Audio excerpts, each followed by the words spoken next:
सा मे वाग्देवतेयं निवसतु वदने सर्वदा सुप्रसन्ना। यस्येच्छयैव भुवनानि सद्भवन्ति तिष्ठन्ति यान्ति च पुनर्विलयं युगान्ते। तस्मै समस्तफलभोगनिबन्धनाय नित्यप्रबुद्धमुदिताय नमः शिवाय। ಶ್ರೀಮತ್ ಅನಂತೇಶ್ವರ ಗಣಪತಿ ದೇವರ ಸಾನ್ನಿಧ್ಯದಲ್ಲಿ ಇವತ್ತು ಬ್ರಹ್ಮಕಲಶ ಸಾಂಗವಾಗಿ ನಡೆದಿದೆ. ಅನಂತೇಶ್ವರ ದೇವರು ಇಲ್ಲಿ ಹೇಗೆ ಪ್ರತಿಷ್ಠೆಗೊಂಡದ್ದು ಅಂಥೇಳಿ ನಿರೂಪಣೆಯಲ್ಲಿ ಎಲ್ಲ ಚೆನ್ನಾಗಿ ಹೇಳಿದರು. ಭಗವಂತ ನಮಗೆ ಒಲಿಬೇಕು ಅಂತ ಹೇಳಿದರೆ ಭಕ್ತಿಗೆ ಮಾತ್ರ ಒಲಿತಾನಂತೆ. ಭಕ್ತ್ಯಾ ತುಷ್ಯತಿ ಕೇವಲಂ ನತು ಧನೈಹಿ ಭಕ್ತಿ ಪ್ರಿಯೋ ಉಮಾಧವಾನ್. ಮಧುರುವ ಅನ್ನುವ ಮಾತಿಗೆ ಅನಂತೇಶ್ವರ ದೇವರು ಒಲಿದು ಇವತ್ತು ಪ್ರತಿಷ್ಠೆಗೊಂಡಿದ್ದಾನೆ. ಭಗವಂತನ ಒಲಿಮೆಗೆ ನಮ್ಮಲ್ಲಿ ಎಷ್ಟು ವಿದ್ವತ್ತಿದೆ ಅನ್ನುವುದು ಕಾರಣವಲ್ಲ, ನಾವು ಯಾವ ಕುಲದಲ್ಲಿ ಹುಟ್ಟಿದ್ದೇವೆ ಅನ್ನುವುದು ಕಾರಣವಲ್ಲ, ನಾವು ಎಷ್ಟು ನೋಡಲಿಕ್ಕೆ ಚೆಂದಾಗಿದ್ದೇವೆ ಅನ್ನೋದು ಕಾರಣ ಅಲ್ಲ, ನಮ್ಮ ವಯಸ್ಸು ಕಾರಣ ಅಲ್ಲ. ಭಗವಂತನ ಒಲಿಮೆಗೆ ಕೇವಲ ಕಾರಣ ಅಂದರೆ ಭಕ್ತಿ ಮಾತ್ರ. ಅಂತಹ ಭಕ್ತಿಗೆ ಒಲಿದಿದ್ದು ಅನಂತೇಶ್ವರ ದೇವರು. ಒಮ್ಮೆ ಹಿಂದೆ ಕೇಳಿದ ಶ್ಲೋಕ ಎಷ್ಟು ಚೆನ್ನಾಗಿದೆ ಅಂತ ಹೇಳಿದ್ರೆ, ಒಬ್ಬ ವಿದ್ವಾಂಸ, ಒಬ್ಬ ಸಾಮಾನ್ಯ ಜನ ಇಬ್ಬರು ಭಗವಂತನ ಆರಾಧನೆ ಮಾಡ್ತಾ ಇದ್ರಂತೆ. ಮೂರ್ಖೋ ವದತಿ ವಿಷ್ಣಾಯ ವಿದ್ವಾನ್ ವದತಿ ವಿಷ್ಣವೇ ಉಭಯೋ ಸದೃಶಂ ಪುಣ್ಯಂ ಭಾವಗ್ರಾಹಿ ಜನಾರ್ದನ. ಒಬ್ಬ ಸಾಮಾನ್ಯ ವ್ಯಕ್ತಿ ಭಗವಂತನನ್ನು ಸ್ಮರಣೆ ಮಾಡ್ತಾ ಇದ್ದಂತೆ. ವಿಷ್ಣಾಯ ನಮಃ ವಿಷ್ಣಾಯ ನಮಃ ವ್ಯಾಕರಣ ರೀತಿಯಲ್ಲಿ ತಪ್ಪದು. ಒಬ್ಬ ವಿದ್ವಾಂಸನು ಕೂಡ ಚೆನ್ನಾಗಿ ಭಗವಂತನ ಸ್ಮರಣೆ ಮಾಡ್ತಿದ್ದ. ವಿಷ್ಣವೇ ನಮಃ ವಿಷ್ಣವೇ ನಮಃ ಅಂತೇಳಿ ವ್ಯಾಕರಣ ರೀತಿ ಸರಿಯಾಗಿರ್ತಕ್ಕಂಥ ಉಚ್ಚಾರ. ಇಬ್ಬರಿಗೂ ಕೂಡ ಭಗವಂತನ ಸಾನ್ನಿಧ್ಯ ದೊರಕಿತಂತೆ. ವಿದ್ವಾಂಸ ಕೇಳಿದಂತೆ, ನಾನು ಉಚ್ಚಾರಣೆ ಮಾಡ್ತಾ ಇದ್ದದ್ದು ಸರಿ, ನನಗೆ ನಿನ್ನ ಸಾನ್ನಿಧ್ಯ ದೊರಕಿದ್ದು ಸರಿ, ಅವ ತಪ್ಪು ಹೇಳ್ತಿದ್ದಾನೆ, ಅವನಿಗೆ ಯಾಕೆ ನಿನ್ನ ಸಾನ್ನಿಧ್ಯ ಸಿಕ್ಕಿತು ಅಂತ ಕೇಳಿದರೆ, ಭಗವಂತ ನಿನ್ನ ಉಚ್ಚಾರಣೆ ಅಲ್ಲ, ಉಚ್ಚಾರಣೆ ಹಿಂದಿರ್ತಕ್ಕಂಥ ಭಕ್ತಿಯನ್ನು ನೋಡೋರಿಂದ ಎಲ್ಲರಿಗೂ ಕೂಡ ಅವನ ಅನುಗ್ರಹ ಪ್ರಾಪ್ತಿ ಆಗ್ತದೆ. ಆ ದೃಷ್ಟಿಯಲ್ಲಿ ಭಗವಂತನ ಅನುಗ್ರಹ ಪ್ರಾಪ್ತಿ ಆಗಬೇಕು ಅಂತ ಹೇಳಿದರೆ ನಮ್ಮ ಕಾರ್ಯದ ಹಿಂದಿರ್ತಕ್ಕಂತಹ ಉದ್ದೇಶ ಯಾವ ರೀತಿ ಇದೆ ಅನ್ನುವುದರ ಮೇಲೆ ಅದು ನಿಂತಿರ್ತಕ್ಕಂಥದ್ದು. ಭಕ್ತಿಗೆ ಏನೆಲ್ಲ ಸಾಧ್ಯತೆ ಇದೆ ಅಂತ ಹೇಳಿದರೆ ಯಾವ ರೀತಿ ಬೇಕಾದರೂ ಭಗವಂತನ ಅರ್ಚನೆ ಮಾಡಬಹುದು ಅಂತೆ. ಆಚಾರ್ಯ ಶಂಕರು ಅದ್ಭುತವಾಗಿ ಹೇಳ್ತಾರೆ. ಬೇಡದ ಕಣ್ಣಪ್ಪನ ಕಥೆ ನಿಮಗೆಲ್ಲ ಗೊತ್ತಿರ್ತಕ್ಕಂಥದ್ದೇ. ಬೇಡದ ಕಣ್ಣಪ್ಪ ಒಮ್ಮೆ ಕಾಡಿಗೆ ಹೋದಾಗ ಬೇಟೆಯಾಡಲಿಕ್ಕೆ ಹೋಗಿದ್ದಂತೆ. ಹೋದಾಗ ಅವನಿಗೆ ವಾಪಸ್ಸು ಬರುವಾಗ ಒಂದು ಹಾಳು ಬಿದ್ದ ಶಿವನ ಗುಡಿ ಸಿಕ್ಕಿತಂತೆ. ಅಲ್ಲಿ ನೋಡಿದಾಗ ಶಿವನಿಗೆ ಪೂಜೆ ಆಗದೆ ಎಷ್ಟೋ ಸಮಯ ಆಗಿತ್ತು. ಇವನಿಗೇನು ಅನಿಸಿತು, ಪೂಜೆ ಮಾಡಬೇಕು ಅಂತ ಅನಿಸಿತಂತೆ. ಪೂಜೆ ಮಾಡುವ ವಿಧಾನ ಗೊತ್ತಿಲ್ಲ, ಮಂತ್ರ ಗೊತ್ತಿಲ್ಲ, ಪರಿಕರಗಳು ಕೂಡ ಅವನಲ್ಲಿಲ್ಲ. ಅವ ಪೂಜೆ ಮಾಡಬೇಕು ಅಂತ ಸಂಕಲ್ಪ ಮಾಡಿ ಪ್ರಾರಂಭ ಮಾಡಿದ ಅವನದ್ದೇ ಆದ ಶೈಲಿಯಲ್ಲಿ.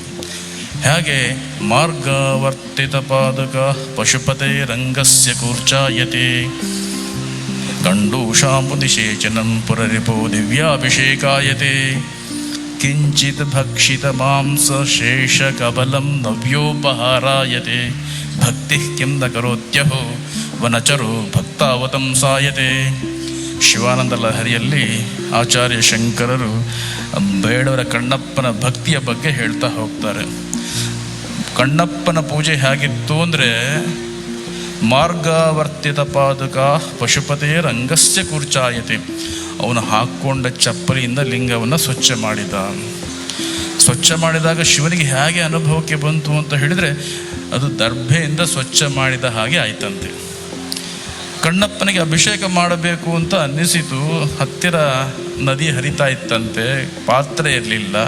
ಬಾಯಲ್ಲಿ ನೀರು ತುಂಬಿಕೊಂಡು ಬಂದು ಶಿವನ ಮೇಲೆ ಹಾಕಿದ. ದುಗುಡಿದಾನ್ ಗಂಡು ಶಾಂಬು ನಿಷೇಚನಂ ಪುರರಿಪೋ ದಿವ್ಯಾಭಿಷೇಕ ಆಯಿತು. ಶಿವನಿಗೆ ಹೇಗೆ ಅದು ಕಂಡಿತ್ತು ಅಂತ ಹೇಳಿದರೆ, ದಿವ್ಯ ಅಭಿಷೇಕ ಮಾಡಿದ ಹಾಗೆ ಆಯಿತು. ಏನಾದರೂ ಭಗವಂತನಿಗೆ ಸಮರ್ಪಣೆ ಮಾಡಬೇಕು ಅಂತ ಅನ್ನಿಸಿತು.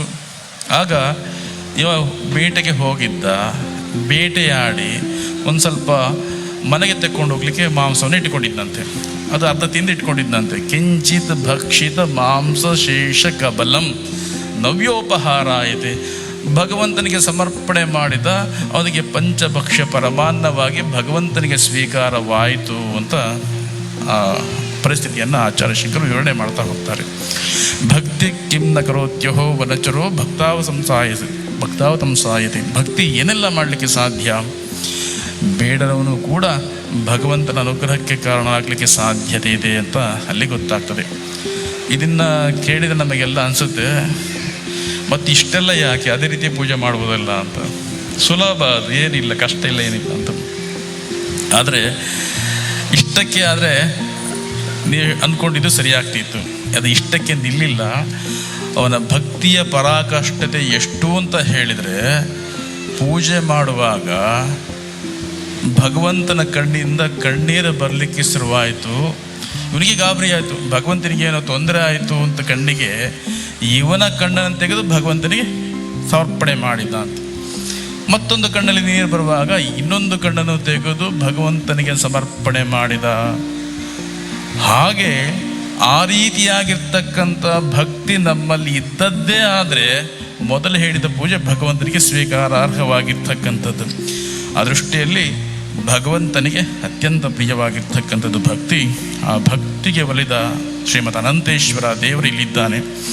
ಅವನ ಅನುಗ್ರಹ ಎಲ್ಲರಿಗೂ ಕೂಡ ಪ್ರಾಪ್ತಿಯಾಗಲಿ. ಅದರೊಟ್ಟಿಗೆ ಅವರ ಪುರಾಣದಲ್ಲಿ ಬರುವ ಹಾಗೆ ಶಿವರ ದೇವರ ಮಗ ಮಹಾಗಣಪತಿಯು ಕೂಡ ಇಲ್ಲಿ ಸಾನ್ನಿಧ್ಯವನ್ನು, ಮಹಾಗಣಪತಿ ದೇವರ ಸಾನ್ನಿಧ್ಯವು ಕೂಡ ಇಲ್ಲಿ ಇದೆ. ಮಹಾಗಣಪತಿ, ವಿನಾಯಕ, ವಿಘ್ನರಾಜ, ಹೀಗೆ ಅನೇಕ ನಾಮಗಳಿಂದ ಭಗವಂತನನ್ನು ನಾವು ಕರೀತೇವೆ, ಮಹಾಗಣಪತಿಯನ್ನು ಕರೀತೇವೆ. ವಿಘ್ನರಾಜ ಅಂದರೆ ವಿಘ್ನಗಳಿಗೆ ರಾಜ. ಭಗವಂತನ ಹತ್ರ ನಾವೇನು ಬೇಡಿಕೊಳ್ಳಬೇಕು ವಿಘ್ನರಾಜನ ಹತ್ರ ಅಂತ ಹೇಳಿದರೆ, ರಾಜ ಅಂತ ಹೇಳಿದರೆ ಅವನು ಏನು ಮಾಡಲಿಕ್ಕೂ ಸಾಧ್ಯ. ವಿಘ್ನಗಳನ್ನು ತಂದು ಒಡ್ಲಿಕ್ಕೂ ಸಾಧ್ಯ, ವಿಘ್ನಗಳನ್ನು ದೂರ ಮಾಡಲಿಕ್ಕೂ ಸಾಧ್ಯ. ಎರಡಕ್ಕೂ ಕೂಡ ಸಮರ್ಥನಾಗಿರ್ತಕ್ಕಂಥ ವ್ಯಕ್ತಿ ವಿಘ್ನರಾಜ. ನಾವು ಮಹಾಗಣಪತಿ ಹತ್ರ ಬೇಡಿಕೊಳ್ಳೋದು ಏನಪ್ಪ ಅಂತ ಹೇಳಿದರೆ, ನಾನು ಕೆಟ್ಟ ಕೆಲಸ ಮಾಡಬೇಕು ಅಂತ ನನ್ನ ಮನಸ್ಸಲ್ಲಿ ಯೋಚನೆ ಬಂದು ಪ್ರವೃತ್ತಿಯನ್ನು ನಾನು ಹೊಂದಿದಾಗ ಭಗವಂತ ಅದಕ್ಕೆ ವಿಘ್ನಗಳನ್ನು ತಂದು ಒಡ್ಡು. ಆ ಕೆಲಸ ಆಗದೇ ಇರುವ ನಿಟ್ಟಿನಲ್ಲಿ ಅದಕ್ಕೆ ವಿಘ್ನಗಳನ್ನು ತಂದೊಡ್ಡು. ಒಳ್ಳೆಯ ಕೆಲಸ ಮಾಡಬೇಕು ಅಂತ ಸಂಕಲ್ಪ ಮಾಡಿದಾಗ, ಪ್ರವೃತ್ತಿಯಾದಾಗ ಅದಕ್ಕೆ ಬರುವಂತಹ ವಿಘ್ನಗಳನ್ನು ದೂರ ಮಾಡು, ನನ್ನನ್ನು ಅನುಗ್ರಹ ಮಾಡುವಂಥ ಮಹಾಗಣಪತಿಯಲ್ಲಿ ನಾವು ಬೇಡಿಕೊಳ್ಬೇಕು. ಅಂತಹ ಮಹಾಗಣಪತಿಯ ಸಾನ್ನಿಧ್ಯವೂ ಇಲ್ಲಿದೆ. ಶ್ರೀಮದ್ ಅನಂತೇಶ್ವರ ದೇವರ ಸಾನ್ನಿಧ್ಯವೂ ಇದೆ. ಎಲ್ಲ ಸಮಾಜ ಬಾಂಧವರೆಲ್ಲ ಸೇರಿ ಅತ್ಯಂತ ಶ್ರದ್ಧೆಯಿಂದ ಇಲ್ಲಿ ದೇವರ ಪ್ರತಿಷ್ಠೆ ಹಾಗೂ ಬ್ರಹ್ಮಕಲಶವನ್ನು ಅತ್ಯಂತ ಚೆನ್ನಾಗಿ ನೆರವೇರಿಸಿದ್ದಾರೆ. 30 ವರ್ಷದ ಹಿಂದೆ ಪ್ರಾರಂಭ ಆಯಿತು ಅಂತ ಹೇಳಿದರು. ಸುದೀರ್ಘವಾಗಿರ್ತಕ್ಕಂಥ ಪ್ರಯತ್ನ, 14 ವರ್ಷ ನಿರಂತರ ಪ್ರಯತ್ನದಿಂದ ಈಗ ಬ್ರಹ್ಮಕಲಶ ಆಗುವ ಸಂದರ್ಭ ಕೂಡಿ ಬಂತು. ಬಹುಶಃ ಮಹಾಕುಂಭಮೇಳ ಆದ ಮೇಲೆ ಇದು ಬ್ರಹ್ಮಕಲಶ ಆಗಬೇಕು ಅಂತ ಸಂಕಲ್ಪ ಇತ್ತು ಏನೋ. ಹಾಗಾಗಿ ಕುಂಭ ಆದ ನಂತರ ಇಲ್ಲಿ ಬ್ರಹ್ಮಕಲಶ ಆಗುವಂತಹ ಯೋಗ ಬಂತು. 14 ವರ್ಷ ಒಂದು ರೀತಿ ಶ್ರೀರಾಮ ವನವಾಸ ಮಾಡಿದ ಅಷ್ಟು ಸಮಯ ಇದು ಬ್ರಹ್ಮಕಲಶಕ್ಕೆ ತೆಗೆದುಕೊಂಡಿದ್ದು. ಏನೇ ಆಗಲಿ ಭಗವಂತ ಇಲ್ಲಿ ಪ್ರತಿಷ್ಠೆಗೊಂಡಿದ್ದಾನೆ. ಇನ್ನು ಮುಂದೆ ಅವನ ಅನುಗ್ರಹದಿಂದ ನಮ್ಮಲ್ಲಿರ್ತಕ್ಕಂತಹ ದೌರ್ಬಲ್ಯಗಳು ದೂರವಾಗಲಿ, ನಮ್ಮಲ್ಲಿರ್ತಕ್ಕಂಥ ಅಭಿಪ್ರಾಯ ಭೇದಗಳು ದೂರವಾಗಲಿ. ಭಗವಂತ ಎಲ್ಲರಿಗೂ ಕೂಡ ಒಂದೇ ಮನಸ್ಸನ್ನು ಕೊಟ್ಟು ಅವನನ್ನು ಆರಾಧನೆ ಮಾಡುವ ಹಾಗೆ ಅವನು ನಮ್ಮನ್ನೆಲ್ಲ ಅನುಗ್ರಹ ಮಾಡಲಿ. ಯಾಕೆ ಹೇಳಿದರೆ, ಇಷ್ಟು ದೀರ್ಘಾವಧಿ ಕಾಲ ಬರಬೇಕು ಅಂದರೆ ಬಹುಶಃ ನಮ್ಮಲ್ಲಿರ್ತಕ್ಕಂಥ ಅಭಿಪ್ರಾಯ ಭೇದಗಳೇ ಅದಕ್ಕೆ ಕಾರಣವಾಗಿರ್ತಕ್ಕಂಥದ್ದು ಅಂತ ನನ್ನ ಅಭಿಪ್ರಾಯ. ಏನೇ ಆಗಲಿ ಮನಸ್ಸುಗಳು ಒಂದಾಗಬೇಕು. ಸಮಾನೀವ ಆಕೂತಿ ಸಮಾನ ಹೃದಯಾನಿವ. ವೇದವು ಕೂಡ ಅದೇ ರೀತಿ ಅಪ್ಪಣೆ ಕೊಡುವಂಥ ಸಂಘಚ್ಛದ್ದಂ ಸಂವದದ್ದಂ ಸಂಭೋಮನಾಂಶ ಜಾನಾಥ. ನಮ್ಮೆಲ್ಲರ ಮನಸ್ಸು ಒಂದಾಗಲಿ, ನಾವು ಒಟ್ಟಿಗೆ ಹೋಗುವ, ನಾವು ಒಟ್ಟಿಗೆ ಒಂದೇ ಕೆಲಸವನ್ನು ಮಾಡುವ, ಆಗ ನಮಗೆ ಯಶಸ್ಸು ಪ್ರಾಪ್ತಿಯಾಗ್ತದೆ ಅಂತ ವೇದದ ನುಡಿ. ಆ ನುಡಿಯಂತೆ ನಾವು ನಡೆಯುವ ಹಾಗೆ ಭಗವಂತ ನಮಗೆ ಅನುಗ್ರಹವನ್ನು ಮಾಡಲಿ. ನಾನು ಆಗಲೇ ಹೇಳಿದೆ ವಿಘ್ನರಾಜ ಅಂತ. ಆ ವಿಘ್ನರಾಜ ನಮ್ಮಲ್ಲಿ ಅಭಿಪ್ರಾಯ ಭೇದಗಳು ಹುಟ್ಟಿದಾಗ ಅದನ್ನೆಲ್ಲ ಮುಂದುವರೆಸದೇ ಇರುವ ನಿಟ್ಟಿನಲ್ಲಿ ಅದಕ್ಕೆಲ್ಲ ವಿಘ್ನಗಳನ್ನು ತಂದು ಕೊಡಲಿ. ಸಮ್ಮತ ಒಮ್ಮತ ಮೂಡಿದಾಗ ಅದಕ್ಕೆ ಬರುವಂತಹ ವಿಘ್ನಗಳನ್ನು ದೂರ ತಳ್ಳಿ ಒಂದು ಅಭಿಪ್ರಾಯದಿಂದ ನಮ್ಮ ದೇವಸ್ಥಾನಕ್ಕೆ ಸನ್ನಿಧಿಗೆ ಬಂದು ಸೇವೆ ಮಾಡುವಂತಹ ಭಾಗ್ಯವನ್ನು ನಮಗೆ ಕೊಡಲಿ ಅಂಥೇಳಿ ನಾವು ವಿಘ್ನರಾಜಲ್ಲಿ ಬೇಡಿಕೊಳ್ಳುವಂಥದ್ದು. ಹಾಗೆ ಒಂದು ಪ್ರಸಿದ್ಧ ಕಥೆ ಇದೆ. ಹೇಗೆ ಅಂತ ಹೇಳಿದರೆ, ಈ ಅಭಿಪ್ರಾಯ ಭೇದಗಳಿಗೆ ಏನು ಕಾರಣ ಅಂದರೆ, ನಾನು ದೊಡ್ಡದು, ನಾ ದೊಡ್ಡ ಸಂಗತಿ, ನನ್ನಿಂದಲೇ ಎಲ್ಲ ಆಗುವಂಥದ್ದು, ನಾನಿಲ್ಲದರೆ ಏನೂ ಇಲ್ಲ ಅಂತ. ಹೊಂದಾಣಿಕೆ ಇಲ್ಲದಿದ್ದರೆ ಬದುಕೆ ನಶ್ವರ ಆಗಿ ಹೋಗ್ಬಿಡ್ತದೆ. ಅದಕ್ಕೇನು ಹೊಂದಾಣಿಕೆ ಅತ್ಯಂತ ಮುಖ್ಯವಾಗಿರ್ತಕ್ಕಂಥದ್ದು. ಜಗತ್ತಿನ ನಿಯಮ ಯಾರೂ ಮೇಲಲ್ಲ, ಯಾರೂ ಕೀಳಲ್ಲ, ಹಾಗಂತ ಹೇಳಿ ಎಲ್ಲರೂ ಸಮಾನರೂ ಕೂಡ ಅಲ್ಲ. ಜಗತ್ತಿನ ನಿಯಮ ನಾವು ಹೋಗಿ ಹೊರಗೆ ಕೂತ್ರೆ ಗೊತ್ತಾಗ್ತದೆ, ಗಾರ್ಡನಲ್ಲಿ ಕೂತ್ರೆ ಗೊತ್ತಾಗ್ತದೆ, ಎಲ್ಲ ನೋಡುವಾಗ ಗೊತ್ತಾಗ್ತದೆ. ದೊಡ್ಡ ತೆಂಗಿನ ಮರ ಬೆಳೆದಿರ್ತದೆ, ತೆಂಗಿನ ಮರದಲ್ಲಿ ಬುಡದಲ್ಲಿ ಒಂದು ಚಿಕ್ಕ ಹೂವಿನ ಗಿಡವೂ ಕೂಡ ಬೆಳೆದಿರ್ತದೆ. ದೊಡ್ಡ ತೆಂಗಿನ ಮರ ಹೇಳ್ಕೊಳ್ಬೋದು, ನಾನು ದೊಡ್ಡದಾಗಿ ಬೆಳೆದಿದ್ದೇನೆ, ನಾನೇ ಶ್ರೇಷ್ಠ ಅಂಥೇಳಿ ಬೀಗಬಹುದು. ಹಾಗಂತ ಹೇಳಿ ಹೂವಿನ ಗಿಡ ಅದು ಕೀಳರಿಮೆಯಿಂದ ಬಾಳಬೇಕು ಅಂತೇನಿಲ್ಲ. ದೊಡ್ಡ ತೆಂಗಿನ ಮರದ ಕಾಯಿ ಹೊಡೆದು ದೇವರ ಕಾಲ ಬುಡಕ್ಕೆ ಇಡ್ತಾರೆ, ಚಿಕ್ಕ ಹೂವಿನ ಗಿಡವನ್ನು ಹೂ ತೆಗೆದು ದೇವರ ಮುಡಿಯ ಮೇಲೆ ಇಡ್ತಾರೆ. ಹಾಗಾಗಿ ಯಾರೂ ಮೇಲಲ್ಲ, ಯಾರೂ ಕೀಳಲ್ಲ. ಜಗತ್ತಿಗೆ ಎಲ್ಲರೂ ಕೂಡ ಅವರದ್ದೇ ಆಗಿರ್ತಕ್ಕಂಥ ಪಾತ್ರವನ್ನು ಹೊಂದಿರತಕ್ಕಂಥವರು. ಆ ಅಭಿಪ್ರಾಯ ಭೇದಗಳನ್ನು ನಾವು ದೂರ ಮಾಡಬೇಕು. ಅಭಿಪ್ರಾಯ ಭೇದಗಳು ಜಾಸ್ತಿ ಆಗ್ತಾ ಹೋದರೆ ಯಾವುದು ಕೂಡ ಒಂದು ಹಂತಕ್ಕೆ ಸುಸ್ಥಿಗೆ ಬರಲಿಕ್ಕೆ ಸಾಧ್ಯವಿಲ್ಲ. ದೀಪದ ಕಥೆ ನಿಮಗೆಲ್ಲ ಗೊತ್ತಿದೆ. ಒಂದು ದೀಪದ ಪ್ರಣತಿಯಲ್ಲಿ ಜಗಳ ಆಯ್ತಂತೆ. ಪ್ರಣತಿ ಹೇಳಿದಂತೆ, ದೀಪ ಉರಿಲಿಕ್ಕೆ ನಾನೇ ಕಾರಣ ಅಂತ, ಎಲ್ಲ ನನ್ನಿಂದಲೇ ಬೆಳಕು ಬರ್ತಾ ಇದೆ ಅಂತ. ಆಗ ಎಣ್ಣೆ ಹೇಳಿದಂತೆ, ಪ್ರಣತಿ ಹೊಂದಿದ್ರೆ ಮಾತ್ರ ಸಾಕ, ಎಣ್ಣೆ ನಾನು ಸುಟ್ಟುಕೊಂಡು ಬೆಳಕು ಕೊಡ್ತಿದ್ದೇನೆ, ದೀಪದ ಬೆಳಕಿಗೆ ನಾನು ಕಾರಣ ಅಂತ ಎಣ್ಣೆ ಹೇಳಿದಂತೆ. ಆಗ ಬತ್ತಿ ಹೇಳಿದಂತೆ, ಎಣ್ಣೆ ಇದ್ದು ಪ್ರಣತಿ ಇದ್ದು ಬತ್ತಿ ನಾನು ಇರದೇ ಇದ್ದರೆ ಈ ದೀಪ ಬೆಳಕು ಕೊಡಲಿಕ್ಕೆ ಹೇಗೆ ಸಾಧ್ಯ? ಬತ್ತಿ ನಾನು ಶ್ರೇಷ್ಠ, ನಾನೇ ಅದಕ್ಕೆ ಮುಖ್ಯ, ಬೆಳಕಿಗೆ ಕಾರಣ ಅಂತ ಬತ್ತಿ ಹೇಳಿದಂತೆ. ಹಾಗೆ ಮೆಲ್ಲಗೆ ಬೀಸಿದ ಗಾಳಿ ಹೇಳಿದಂತೆ, ಪ್ರಣತಿ ಬತ್ತಿ ಎಣ್ಣೆ ಇದ್ದರೂ ಗಾಳಿ ಇರದೇ ಇದ್ದರೆ ದೀಪ ಬೆಳಕು ಕೊಡಲಿಕ್ಕೆ ಸಾಧ್ಯ ಇಲ್ಲ, ದೀಪ ಉರಿಲಿಕ್ಕೆ ಸಾಧ್ಯ ಇಲ್ಲ. ನಾನು ಜೋರಾದರೂ ನಂದಿ ಹೋಗ್ತದೆ, ನಾನು ಬೀಸದೇ ಇದ್ದರೂ ಕೂಡ ಅದು ಗಾಳಿ ಇಲ್ಲದೆ ನಂದಿ ಹೋಗ್ತದೆ. ಹಾಗಾಗಿ ದೀಪದ ಅಸ್ತಿತ್ವಕ್ಕೆ ನಾನು ಕಾರಣ ಅಂತ ಅದು ಗಾಳಿ ಹೇಳ್ತಾ ಇರುವಾಗ ಎಲ್ಲರೂ ಪರಸ್ಪರ ಜೋರಾಗಿ ಜಗಳ ಮಾಡಿದಾಗ ಒಮ್ಮೆ ಜೋರು ಗಾಳಿ ಬೀಸಿದಂತೆ, ದೀಪ ನಂದಿ ಹೋಯ್ತಂತೆ, ಪ್ರಣತಿ ಕೆಳಗೆ ಬಿತ್ತಂತೆ, ಪ್ರಣತಿ ಒಡೆದೋಗಿ ಎಣ್ಣೆ ಚೆಲ್ಲಿ ಹೋಗಿ ಅಂತೂ ಇಂತೂ ಬೆಳಕು ಹೋಯಿತು.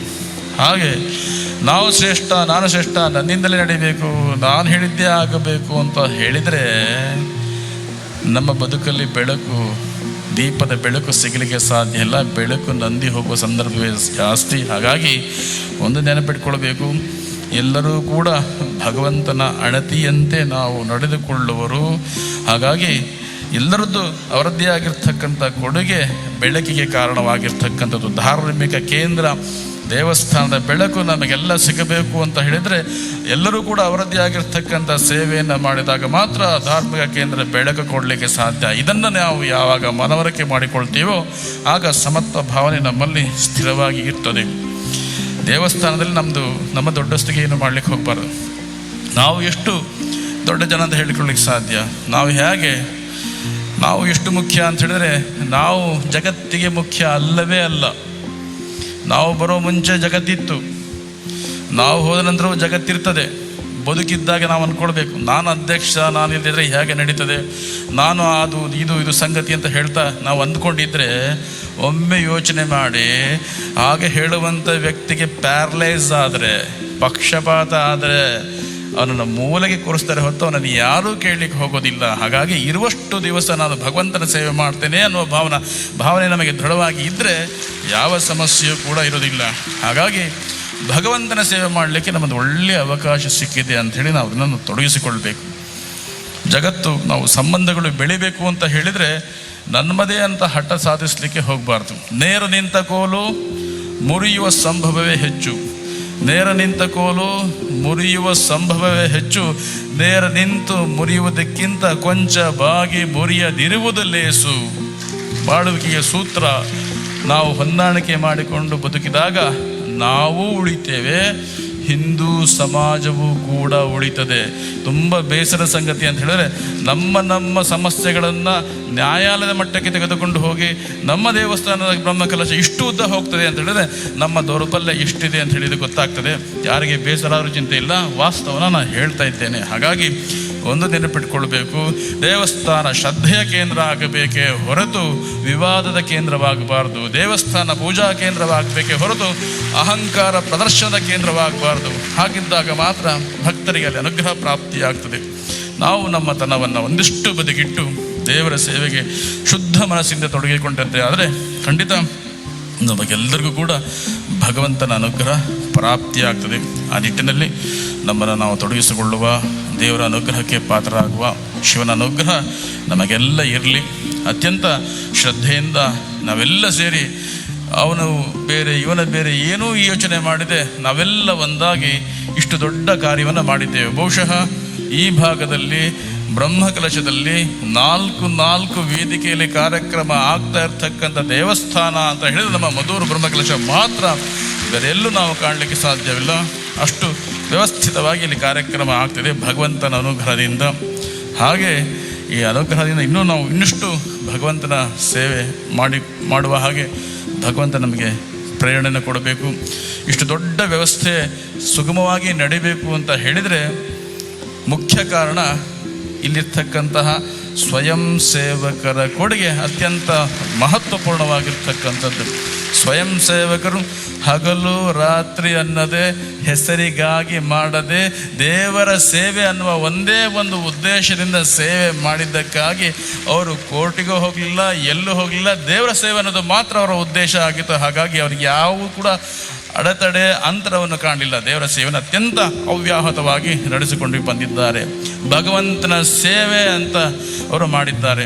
ಸ್ವಯಂ ಸೇವಕ ಅಂತ ಹೇಳಿದರೆ ಅದು ಒಂದು ವಿಶಿಷ್ಟ ಸ್ಥಾನ. ಸ್ವಯಂ ಸೇವಕ ಸ್ಥಾನ ಅದು ಹೇಗೆ ಅಂತ ಹೇಳಿದರೆ ನಿವೃತ್ತಿ ರಹಿತ ಸ್ಥಾನ ಅಂದರೆ ಸ್ವಯಂ ಸೇವಕ ಸ್ಥಾನ. ಅಧ್ಯಕ್ಷ ಆದರೆ 5 ವರ್ಷಕ್ಕೆ ಮಾತ್ರ. ಇನ್ನೊಂದು ಟರ್ಮ್ ಸಿಕ್ಕರೆ 10 ವರ್ಷಕ್ಕೆ ಆಗ್ಬೋದು. ಕಾರ್ಯದರ್ಶಿ ಆಗಲಿ ಕೋಶಾಧಿಕಾರಿ ಆಗಲಿ ಒಂದು ಟರ್ಮ್ ಅಂತ ಇರ್ತದೆ, ಒಂದು ನಿಗದಿತ ಸಮಯ ಅಂತ ಇರ್ತದೆ. ನಿಗದಿತ ಸಮಯ ಇರದೆ ಅವನು ಇಚ್ಛೆ ಪಡುವಷ್ಟು ಆ ಸ್ಥಾನದಲ್ಲಿದ್ದು ಮಾಡುವಂಥ ಸೇವೆ ಏಕೈಕ ಸ್ಥಾನ ಅಂದರೆ ಸ್ವಯಂ ಸೇವಕರ ಸ್ಥಾನ. ಅವರ ಸೇವೆ ಎಷ್ಟು ಅದ್ಭುತವಾಗಿರ್ತಕ್ಕಂಥದ್ದು. ಸ್ವಯಂ ಸೇವಕರ ಸೇವೆ ಅಂತ ಹೇಳಿದರೆ, ಸ್ವಯಂ ಸೇವಕರ ಸೇವೆ ಬೀದಿ ಬದಿಯ ಮಾವಿನ ಮರದ ಸೇವೆ ಇದ್ದ ಹಾಗೆ. ಒಂದು ಮಾವಿನ ಮರ ಇದೆ ಕಾಂಪೌಂಡಿನ ಒಳಗೆ, ಇನ್ನೊಂದು ಮಾವಿನ ಮರ ಇದೆ ಬೀದಿಯ ಬದಿಯಲ್ಲಿ. ಕಾಂಪೌಂಡಿನ ಒಳಗಿರ್ತಕ್ಕಂಥ ಮಾವಿನ ಮರಕ್ಕೆ ಕಾಲಕ್ಕೆ ನೀರು ಪೂರೈಕೆ, ಗೊಬ್ಬರದ ಪೂರೈಕೆ, ರಕ್ಷಣೆ, ಆವರಣ, ಯಾರೂ ಕಲ್ಲು ಹೊಡೆಯೋದಿಲ್ಲ. ಅದು ಹಣ್ಣು ಬಿಟ್ಟರೆ ಯಜಮಾನಿಗೆ ಮಾತ್ರ. ಬೀದಿ ಬದಿಯ ಮಾವಿನ ಮರ ಯಾರೂ ನೀರು ಹಾಕೋದಿಲ್ಲ. ಮಳೆ ಬಂದರೆ ನೀರು, ಎಲ್ಲರೂ ಕೂಡ ಅದರ ಕೆಳಗೆ ನೆರಳನ್ನು ಅಪೇಕ್ಷೆ ಪಟ್ಟು ಹೋಗ್ತಾರೆ. ನಮ್ಮ ಮನೆ ಕಾರ್ಯಕ್ರಮ ಅಂದರೆ ಎಲ್ಲರೂ ಕೂಡ ಅದಕ್ಕೆ ಗೆಲ್ಲು ಕಡಿತಾರೆ. ಹಣ್ಣು ಬಿಟ್ಟರೆ ಎಲ್ಲರೂ ಕಲ್ಲು ಹೊಡಿತಾರೆ. ಕಲ್ಲು ಹೊಡೆದವರಿಗೆಲ್ಲರೂ ಕೂಡ ಹಣ್ಣನ್ನು ಕೊಡುವಂಥ ಮರ ಬೀದಿ ಬದಿಯ ಮಾವಿನ ಮರ. ಅದೇ ರೀತಿಯಾಗಿರ್ತಕ್ಕಂಥ ಸೇವೆ ಸ್ವಯಂ ಸೇವಕರ ಸೇವೆ. ಅವರು ಸೇವೆ ಮಾಡುವಾಗ ಎಷ್ಟು ಅದ್ಭುತವಾಗಿರ್ತಕ್ಕಂಥ ಸೇವೆ ಅಂತ ಹೇಳಿದರೆ, ಸಂತರ್ಪಣೆಯಲ್ಲಿ ಸೇವೆ ಮಾಡುವಾಗ ಸಂತರ್ಪಣೆ ಕೂತವರು ಅಕಸ್ಮಾತಾಗಿ ಏನಾದರೂ ಬೈದರೆ ಅದು ಏನು ಅವರು ಲಕ್ಷ್ಯಕ್ಕೆ ತೆಗೆದುಕೊಳ್ಳೋದಿಲ್ಲ. ಏನಾದರೂ ಕೆಲಸ ಮಾಡುವಾಗ ಬಂದು ಏನೋ ಹೇಳ್ತಾರೆ, ಅದಾಗಿಲ್ಲ ಇದಾಗಿಲ್ಲ ಅಂತ ಹೇಳ್ತಾರೆ. ಆದರೆ ಅವರು ಯಾವುದನ್ನು ಕೂಡ ಮನಸ್ಸಿಗೆ ತೆಗೆದುಕೊಳ್ಳದೆ ಅವ್ರನ್ನ ಯಾರು ಹೋಗಿ ಕೇಳೋದಿಲ್ಲ. ನೀವು ನೀರು ಕುಡಿದ್ರ, ಊಟ ಮಾಡಿದ್ರ, ತಿಂಡಿ ತಿಂದ್ರ, ವಿಶ್ರಾಂತಿ ಮಾಡಿದ್ರ ಅಂತ ಯಾರೂ ಕೂಡ ಅವರನ್ನು ಕೇಳೋದಿಲ್ಲ.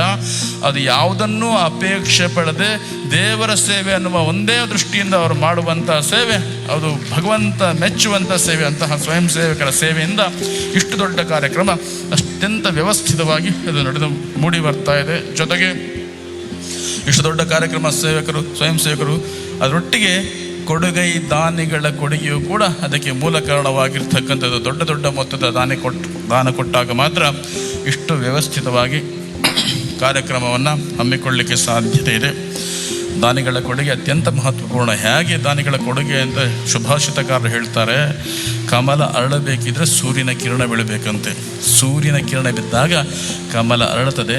ಭಾಸ್ವಾನುದೇಶ್ಯತೆ ಹಶಶ್ಯತಿ ಪಂಕಜಶ್ರೀ. ಧಾರ್ಮಿಕ ಕಮಲ ಅರಳಬೇಕಂದ್ರೆ ದಾನಿಗಳೆಂಬ ಸೂರ್ಯದ ಕೊಡುಗೆ ಕಿರಣ ಅದರ ಮೇಲೆ ಬಿದ್ದಾಗ ಮಾತ್ರ ಧಾರ್ಮಿಕ ಕಮಲ ಅರಳಲಿಕ್ಕೆ ಸಾಧ್ಯ. ಇವತ್ತು ದೇವಸ್ಥಾನ ಅಷ್ಟು ವಿಶಿಷ್ಟವಾಗಿ ಮೂಡಿ ಬಂದಿದೆ ಅಂತ ಹೇಳಿದರೆ ದಾನಿಗಳ ಕೊಡುಗೆಯಿಂದಲೇ ಅದು ಸಾಧ್ಯವಾಗಿರ್ತಕ್ಕಂಥದ್ದು. ದೇವಸ್ಥಾನ ಕೂಡ ಅದ್ಭುತವಾಗಿ ಮೂಡಿ ಬಂದಿದೆ. ಎಷ್ಟು ಅದ್ಭುತವಾಗಿ ಅಂತ ಹೇಳಿದರೆ ಅದರ ಕೆತ್ತನೆ ಕೆಲಸವನ್ನು ನೋಡಿದರೆ ಬಹುಶಃ ಬೇಲೂರು ಹಳೆಬೀಡಿನ ಶಿಲೆಯ ಕೆತ್ತನೆಯನ್ನು ಇಲ್ಲಿ ಮರದ ಕೆತ್ತನೆಯಲ್ಲಿ ಕಾಣುವ ಹಾಗೆ ಅವರು ಎಲ್ಲ ಶಿಲ್ಪಿಗಳು ಅತ್ಯಂತ ವ್ಯವಸ್ಥಿತವಾಗಿ ಮಾಡಿದ್ದಾರೆ. ಅಷ್ಟು ಅದ್ಭುತವಾಗಿರ್ತಕ್ಕಂತಹ ಸೇವೆ. ಕೊಟ್ಟ ದಾನಿಗಳು, ಸೇವೆ ಮಾಡಿದ ಸೇವಕರು ಎಲ್ಲರೂ ಕೂಡ ದೇವಸ್ಥಾನಗಳಲ್ಲಿ ಅತ್ಯಂತ ಶ್ರದ್ಧೆಯಿಂದ ಸೇವೆ ಮಾಡಿದ್ದಾರೆ. ದಾನಿಗಳು ತಮ್ಮ ಮನಃಪೂರ್ವಕವಾಗಿ ಇಲ್ಲಿ ಕೊಡುಗೆಯನ್ನು ಕೊಟ್ಟಿದ್ದಾರೆ. ಕೊಡಬೇಕು ಯಾಕೆ ಅಂತ ಹೇಳಿದ್ರೆ ಹಣದ ನಿಜವಾದ ಮಾಲೀಕರು ಅವರು ಅಂತ ಹೇಳಿದರೆ ಅವರು ಕೊಡಲಿಕ್ಕೆ ಸಾಧ್ಯತೆ ಇದೆ. ಅವರಲ್ಲ ಅಂತ ಹೇಳಿದರೆ ಬ್ಯಾಂಕಿನ ಮ್ಯಾನೇಜರ್ ಇದ್ದ ಹಾಗೆ. ಯದ್ದದಾದಿ ವಿಶಿಷ್ಟೇಭ್ಯ ಯದಶ್ನಾದಿ ದಿನೇ ದಿನೇ ದತ್ತೇ ವಿತ್ತಮಹಂ ಮನ್ನೆ ಪರಮನ್ಯಸ್ಯ ರಕ್ಷಸಿ. ನೀನು ಹಣದ ಮಾಲೀಕನಾಗಿದ್ದರೆ ಒಳ್ಳೆ ಕೆಲಸಕ್ಕೆ ನೀನು ಕೊಡ್ತೀಯ, ಅದು ನಿನ್ನ ಸ್ವತ್ತದು, ಇಲ್ಲ ನಿನ್ನ ಸ್ವಂತ ಕಾರು ಉಪಯೋಗಿಸ್ತೀಯ. ಎರಡೂ ನೀನು ಮಾಡೋದಿಲ್ಲ ಅಂತ ಹೇಳಿದರೆ ನೀನು ಒಬ್ಬ ಬ್ಯಾಂಕಿನ ಮ್ಯಾನೇಜರ್ ಇದ್ದಾಗೆ ತಂದು ಲಾಕರಲ್ಲಿ ಹಿಡಿದು ಎಣಿಸಿಡದಷ್ಟೇ ಅದು ಉಪಯೋಗಿಸೋ ಹಕ್ಕು ನಿನಗಿಲ್ಲ. ನೀನು ಅದಕ್ಕೆ ಮಾಲೀಕ ಆದರೆ ಒಳ್ಳೆ ಕೆಲಸಕ್ಕೆ ಖಂಡಿತ ಕೊಡ್ತೀಯ. ಹಾಗಾಗಿ ದಾನಿಗಳು ಕೊಟ್ಟಿದ್ದಾರೆ ಅಂದರೆ ಅದರ ಮಾಲೀಕರು ಖಂಡಿತ ಅವರು ಆಗಿದ್ದಾರೆ. ಸತ್ಕಾರ್ಯಕ್ಕೆ ಸೇವೆಯನ್ನು ಅವರು ಮಾಡಿದ್ದಾರೆ. ನಿಜವಾದ ಸಂಪತ್ತು ಯಾವುದು ಅಂತ ಹೇಳಿದರೆ ಸತ್ಪಾತ್ರಕ್ಕೆ ವಿನಿಯೋಗವಾದದ್ದು ಮಾತ್ರ ನಿಜವಾದ ಸಂಪತ್ತು, ಬಾಕಿ ಇದೆಲ್ಲ ಆಪತ್ತಾಗಿರ್ತದೆ. ಹೇಗೆ ದುಡ್ಡು ಬ್ಲಡ್ಡು ಎರಡೂ ಕೂಡ ಸರ್ಕ್ಯುಲೇಷನ್ಲಿರಬೇಕು, ಹರಿತಾ ಇರಬೇಕು. ದುಡ್ಡು ಹರಿತಾ ಇರಬೇಕು, ಬ್ಲಡ್ಡು ಹರಿತಾ ಇರಬೇಕು. ಬ್ಲಡ್ ಹರಿಯೋದು ದೇಹದಲ್ಲಿ ಹಾಗೆ ನಿಂತು ಬಿಟ್ಟರೆ ಹಾರ್ಟ್ ಅಟ್ಯಾಕ್ ಆಗ್ತದೆ. ದುಡ್ಡು ಕೊಡುಗೆ ದಾನಿಗಳು ಸತ್ಕಾರಕ್ಕೆ ಕೊಡದೇ ಇದ್ದರೆ ಟ್ಯಾಕ್ಸ್ನವ್ರು ಬಂದು ಅಟ್ಯಾಕ್ ಮಾಡ್ತಾರೆ. ಟ್ಯಾಕ್ಸ್ ಅಟ್ಯಾಕ್ ಆಗಬಾರ್ದು ಅಂತ ಹೇಳಿದರೆ ಸತ್ಕಾರಕ್ಕೆ ನಾವು ವಿನಿಯೋಗ ಮಾಡಿದಾಗ ಮಾತ್ರ ಅದು ಸಾರ್ಥಕತೆ ಹೊಂದಿರತಕ್ಕಂಥದ್ದು. ಕೊಟ್ಟ ಸಂಪತ್ತು, ಭಗವಂತನಿಗೆ ಕೊಟ್ಟ ಸಂಪತ್ತು, ಸತ್ಕಾರ್ಯಕ್ಕೆ ವಿನಿಯೋಗ ಮಾಡಿದ ಸಂಪತ್ತು ಖಂಡಿತ ಅದು ಮಹತ್ವಪೂರ್ಣವಾಗಿರ್ತಕ್ಕಂಥದ್ದು. ಮಹತ್ತರವಾಗಿ ಪುನಃ ನಮ್ಮ ಬೆಳಗ್ಗೆ ವಾಪಸ್ಸು ಬರಲಿಕ್ಕೆ ಸಾಧ್ಯತೆ ಇದೆ. ಅಂತಹ ಒಳ್ಳೆ ಕೆಲಸವನ್ನು ಎಲ್ಲರೂ ಮಾಡಿದ್ದಾರೆ. ದಾನಿಗಳು ಮಾಡಿದ್ದಾರೆ, ಹಾಗೆ ಸ್ವಯಂ ಸೇವಕರು ಮಾಡಿದ್ದಾರೆ. ಎಲ್ಲ ಪುರೋಹಿತ ವರ್ಗದವರು ಅವರದ್ದೇ ಆಗಿರ್ತಕ್ಕಂಥ ಸೇವೆಯನ್ನು ಅವರು ಮಾಡಿದ್ದಾರೆ. ಎಲ್ಲ ಆಡಳಿತ ವರ್ಗದವರು, ಇದಕ್ಕೆ ಬೇಕಾಗಿರ್ತಕ್ಕಂಥವರು ಎಲ್ಲರೂ ಕೂಡ ಅವರು ನಿಷ್ಠೆಯಿಂದ ಸೇವೆಯನ್ನು ಮಾಡಿದ್ದಾರೆ. ನಾವು ನಮ್ಮ ಆರಾಧ್ಯ ಮೂರ್ತಿಯಲ್ಲಿ ಶ್ರೀಮದ್ ಅನಂತೇಶ್ವರ ದೇವರಲ್ಲಿ ಮಹಾಗಣಪತಿಯಲ್ಲಿ ಪ್ರಾರ್ಥನೆ ಅಂತ ಹೇಳಿದರೆ ನಮ್ಮಲ್ಲೇನೇ ಭಿನ್ನ ಅಭಿಪ್ರಾಯ ಇದ್ದರೆ ಅದೆಲ್ಲ ಈ ಬ್ರಹ್ಮ ಕಲಶದೊಂದಿಗೆ ಇಲ್ಲಿಗೆ ಮುಕ್ತಾಯವಾಗಲಿ. ಇನ್ನು ಮುಂದೆ ನಾವೆಲ್ಲರೂ ಒಂದಾಗುವ, ನಮ್ಮನ್ನು ನೋಡಿ ಇದೊಂದು ಆದರ್ಶ ದೇವಸ್ಥಾನ ಅನ್ನುವ ಹಾಗೆ 4 ಜನ ಇದನ್ನು ನೋಡುವ ಹಾಗೆ ಆಗುವ ಹಾಗೆ ಭಗವಂತ ನಮ್ಮನ್ನೆಲ್ಲ ಅನುಗ್ರಹ ಮಾಡಲಿ. ಹಿಂದೂ ಸಮಾಜ ಒಟ್ಟಿನಲ್ಲಿ ಒಂದಾಗಬೇಕು. ಹಿಂದೂ ಸಮಾಜ ಒಟ್ಟು ಆಗದೇ ಇದ್ದರೆ ಮುಂದೆ ನಮಗೆ ಭವಿಷ್ಯವಿಲ್ಲ. ಅದನ್ನು ಸರಿಯಾಗಿ ನೆನಪಿಟ್ಟುಕೊಳ್ಬೇಕು.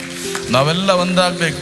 ನಾವೆಲ್ಲ ಹಂಚಿ ಹೋಗಿದ್ದೇವೆ, ಅವ ಅಂತವ ಇವ ಅಂತವ ಅಂತ ಹೇಳಿ ಹಂಚಿ ಹೋಗಿದ್ದೇವೆ. ಯಾವಾಗ ಹಂಚಿ ನಾವು ಬೇರೆ ಇರ್ತೇವೆಯೋ, ಜಿಂಕೆ ಗುಂಪು ಇನ್ನೊಂದು ಜೇನಿನ ಗೂಡು, ಹುಲಿ ಜಿಂಕೆನ ಸುಲಭವಾಗಿ ಆಹಾರವಾಗಿ ಸ್ವೀಕಾರ ಮಾಡ್ತದೆ. ಅದು ವ್ಯಕ್ತಿ ನಿಷ್ಠೆ ತೋರಿಸ್ತದೆ. ಅದು ಒಂದಕ್ಕೆ ಬದುಕುವ ಯೋಚನೆ. ಜೇನುಗೂಡಿಗೆ ಯಾರು ಕಲ್ಲು ಹೊಡಿತಾರ? ಜೇನುಗೂಡಿಗೆ ಯಾರು ಕಲ್ಲು ಹೊಡಿಲಿಕ್ಕೆ ಹೋಗೋದಿಲ್ಲ. ಜೇನುಗೂಡಿಗೆ ಕಲ್ಲು ಹೊಡೆದ್ರೆ ಅವರು ಬದುಕಲಿಕ್ಕೂ ತುಂಬ ಕಷ್ಟ. ಅದು ಸಮಷ್ಟಿ ಹಿತ, ವ್ಯಕ್ತಿ ಹಿತ ಚಿಂತನೆ ಮಾಡಿದಾಗ ನಾವು ಅಳಿತೇವೆ. ಸಮಷ್ಟಿ ಹಿತ ಚಿಂತನೆ ಮಾಡಿದಾಗ ನಾವು ಬದುಕುಳಿಲಿಕ್ಕೆ ಸಾಧ್ಯತೆ ಇದೆ. ಹಿಂದೂಗಳಿಗೆ ಅತ್ಯಂತ ಈಗ ಅಗತ್ಯವಾಗಿರ್ತಕ್ಕಂಥದ್ದು ಸಮಷ್ಟಿ ಹಿತ ಚಿಂತನೆಯನ್ನು ನಾವು ಮಾಡಬೇಕು. ನಾವು ಯಾರೇ ಆಗಿರಲಿ, ನಮ್ಮ ಸಂಪ್ರದಾಯ ನಮ್ಮ ಮನೆಯ ಒಳಗೆ, ನಮ್ಮ ಅಂಗಳದ ಒಳಗೆ, ನಾವು ಮನೆಯಿಂದ ಹೊರಗೆ ಕಾಲಿಟ್ಟರೆ ನಾನೊಬ್ಬ ಹಿಂದೂ ಅನ್ನುವ ಭಾವನೆ ನಮ್ಮಲ್ಲಿ ಜಾಗೃತವಾಗಬೇಕು. ನಮ್ಮ ದೇಶದ ಪ್ರಶ್ನೆ ಬಂದಾಗ ನಾವೊಬ್ಬ ಭಾರತೀಯ ಅನ್ನುವ ಭಾವನೆ ಜಾಗೃತ ಆದಾಗ ಮಾತ್ರ ನಾವು ಈ ಭಾರತ ಭೂಮಿಯಲ್ಲಿ ಮುಂದೆಯೂ ಕೂಡ ನಮ್ಮ ಮೊಮ್ಮಕ್ಕಳು, ನಮ್ಮ ಮಕ್ಕಳು ಈ ಭಾರತ ಭೂಮಿಯಲ್ಲಿ ಈ ಮಹಾಗಣಪತಿ ದೇವಸ್ಥಾನ ಹೀಗೆ ಇದ್ದು ಮಹಾಗಣಪತಿ ದೇವಸ್ಥಾನಕ್ಕೆ ಬರಲಿಕ್ಕೆ ಸಾಧ್ಯತೆ ಇದೆ. ಇಲ್ಲದೇ ಇದ್ದರೆ ನಾನು ಬೇರೆ ಶಬ್ದ ಹೇಳಲಿಕ್ಕೆ ನನಗೆ ಮನಸ್ಸು ಬರೋದಿಲ್ಲ. ಹಾಗೆ ಆಗಬಾರ್ದು ಅಂತ ಹೇಳಿದರೆ ನಮ್ಮಲ್ಲಿ ಒಗ್ಗಟ್ಟು ಸ್ಥಿರವಾಗಿರಬೇಕು. ಆ ಭಾವನೆ ನಮ್ಮಲ್ಲಿ ಜಾಗೃತವಾಗಬೇಕು. ಆ ನಿಟ್ಟಿನಲ್ಲಿ ನಾವೆಲ್ಲ ಒಮ್ಮೆ ಚಿಂತನೆ ಮಾಡಬೇಕು. ನಮ್ಮಲ್ಲಿ ಭಿನ್ನಾಭಿಪ್ರಾಯಗಳು ಬರಬಾರ್ದು, ವೈಷಮ್ಯಗಳು ಬರಬಾರ್ದು, ಜಾತಿ ಮತ ಪಂಥಗಳು ನಮ್ಮ ಬೆಳವಣಿಗೆಗೆ ಅಡ್ಡಿಯಾಗಬಾರ್ದು. ನಾವೆಲ್ಲ ಒಂದು ಅನ್ನೋ ಭಾವನೆ ಇರಬೇಕು. ಹಾಗೆ ಮಕ್ಕಳಿಗೆ ನಮ್ಮ ಸಂಸ್ಕೃತಿಯ ಬೋಧನೆಯನ್ನು ಮಾಡಬೇಕು. ಇಲ್ಲಿ ವೇದಿಕೆಯಲ್ಲಿ ನೋಡಿ, ಎಲ್ಲ ಒಂದು ಹಂತಕ್ಕೆ ಪ್ರಾಯ ಆದವರು ಇದ್ದಾರೆ. ಒಬ್ಬರು ಮಕ್ಕಳು ಕೂಡ ಕಾಣೋದಿಲ್ಲ. 12 ವಯಸ್ಸಿಂದ 22 ವಯಸ್ಸಿನ ಮಕ್ಕಳು ಎಲ್ಲ ಕಡೆ ಧಾರ್ಮಿಕ ಕಾರ್ಯಕ್ರಮದಲ್ಲಿ ಅವರು ಕಾಣೋದೇ ಇಲ್ಲ. ಅವ್ರು ಎಲ್ಲಿ ಅಂತ ಹೇಳಿದ್ರೆ ಎಲ್ಲೋ ದೂರದಲ್ಲಿ ಮೊಬೈಲ್ ಎತ್ಕೊಂಡು ಕೂತಿರ್ತಾರೆ. ಅವರು ಯಾವ ಕಾರ್ಯಕ್ರಮಕ್ಕೆ ಅವ್ರಿಗೆ ಈ ಲೋಕದಲ್ಲೇ ಇರೋದಿಲ್ಲ. ನಾವು ಕೂಡ ಅವರನ್ನು ನಿರ್ಲಕ್ಷ್ಯ ಮಾಡಿ ಮನೇಲಿ ಬಿಟ್ಟು ಬರ್ತೇವೆ. ಅವರಿಗೆ ಎಕ್ಸಾಮು ಅವರಿಗೆ ಟ್ಯೂಷನ್ಗೆ ಹೋಗ್ಲಿಕ್ಕಿದೆ. ಎಕ್ಸಾಮು ಟ್ಯೂಷನ್ನು ಒಂದು ಅರ್ಧ ಗಂಟೆ ಬಿಟ್ಟರೆ ಏನೂ ಆಗೋದಿಲ್ಲ. ಎಕ್ಸಾಮಿಗೆ ಹೋಗಿ, ಆದರೆ ಅರ್ಧ ಗಂಟೆ ನಮ್ಮ ಧಾರ್ಮಿಕ ಕೇಂದ್ರಕ್ಕೆ ಬಂದರೆ ಏನೂ ಆಗೋದಿಲ್ಲ. ನಮ್ಮ ಸಂಸ್ಕಾರ, ನಮ್ಮ ಸಂಸ್ಕೃತಿ ಮುಂದಿನ ಪೀಳಿಗೆ ಅವರು ಹೊತ್ತುಕೊಂಡು ಹೋಗುವ ಜವಾಬ್ದಾರಿ ಇರ್ತಕ್ಕಂಥ ಆ ಮಕ್ಕಳು ಇಲ್ಲಿಗೆ ಬರದೇ ಇದ್ದರೆ ಅದನ್ನು ಹೇಗೆ ಸಮರ್ಥವಾಗಿ ನಿಭಾಯಿಸಲಿಕ್ಕೆ ಸಾಧ್ಯ? ಆ ದೃಷ್ಟಿಯಲ್ಲಿ ನೀವು ಬರುವಾಗ ಮಕ್ಕಳನ್ನು ಕೂಡ ಕರೆದುಕೊಂಡು ಬನ್ನಿ. ನಮ್ಮ ಸಂಪ್ರದಾಯವನ್ನು ತೋರಿಸಿ ಚೆನ್ನಾಗಿ ಅವರಿಗೆ ಜವಾಬ್ದಾರರನ್ನಾಗಿ ಮಾಡಿ, ಮಕ್ಕಳನ್ನು ನಮ್ಮ ಆಸ್ತಿಯ ವಾರಸುದಾರರನ್ನಾಗಿ ಮಾಡದೆ, ಮಕ್ಕಳನ್ನು ನಮ್ಮ ಆಸ್ತಿಯ ವಾರಸುದಾರರನ್ನಾಗಿ ಮಾಡದೆ ನಮ್ಮ ಸಂಸ್ಕೃತಿಯ ಜವಾಬ್ದಾರನ್ನಾಗಿ ಮಾಡಿದಾಗ ಮಾತ್ರ ಹಿಂದೂ ಧರ್ಮ ನಿರಂತರವಾಗಿ ಉಳಿದು ಬರಲಿಕ್ಕೆ ಸಾಧ್ಯತೆ ಇದೆ. ಆ ದೃಷ್ಟಿಯಲ್ಲಿ ಇನ್ನೊಮ್ಮೆ ಅದರ ಬಗ್ಗೆ ನೀವು ಯೋಚನೆ ಮಾಡ್ತೀರಾ ಅಂತ ನಾನು ಭಾವಿಸ್ತಾ, ವೇದಿಕೆಯಲ್ಲಿ ತುಂಬ ಜನ ಇದ್ದಾರೆ, ಗಣ್ಯರು ತುಂಬ ಒಳ್ಳೆಯ ಸಂದೇಶವನ್ನು ಕೊಡಲಿಕ್ಕಿದ್ದಾರೆ. ಆ ಎಲ್ಲ ಗಣ್ಯರಿಗೆ ಅವಕಾಶವನ್ನು ಮಾಡಿಕೊಡ್ತಾ ನಾನು ಕೂಡ ಭಗವಂತನಲ್ಲಿ ಪ್ರಾರ್ಥನೆ ಮಾಡೋದು, ಬಂದಿರತಕ್ಕಂಥ ಎಲ್ಲ ಭಕ್ತರಲ್ಲಿ ನಿಮ್ಮ ವೈಯಕ್ತಿಕ ಏನು ಯೋಚನೆಗಳಿದೆಯೋ, ಸಂಕಲ್ಪಗಳಿದೆಯೋ, ಅದೆಲ್ಲ ಸಂಕಲ್ಪಗಳು ಶೀಘ್ರವಾಗಿ ನೆರವೇರುವ ಹಾಗೆ ಶ್ರೀಮದ್ ಅನಂತೇಶ್ವರ ದೇವರು ಮಹಾಗಣಪತಿ ನಿಮ್ಮನ್ನು, ನಮ್ಮ ಆರಾಧ್ಯ ಮೂರ್ತಿಯು ಅನುಗ್ರಹ ಮಾಡಲಿ ಅಂತೇಳಿ ಮತ್ತೊಮ್ಮೆ ನಮ್ಮ ಆರಾಧ್ಯ ಮೂರ್ತಿಯಲ್ಲಿ ಪ್ರಾರ್ಥಿಸಿ ನಿಮ್ಮನ್ನೆಲ್ಲ ಹರಸುತ್ತಾ ನಾವು ವಿರಮಿಸುತ್ತೇವೆ. ತಸ್ಸಬ್ರಹ್ಮಾರ್ಪಣಮಸ್ತು. ಹರ ಪಾರ್ವತೀ ಪತಯೇ ಹರ ಹರ ಮಹಾದೇವ.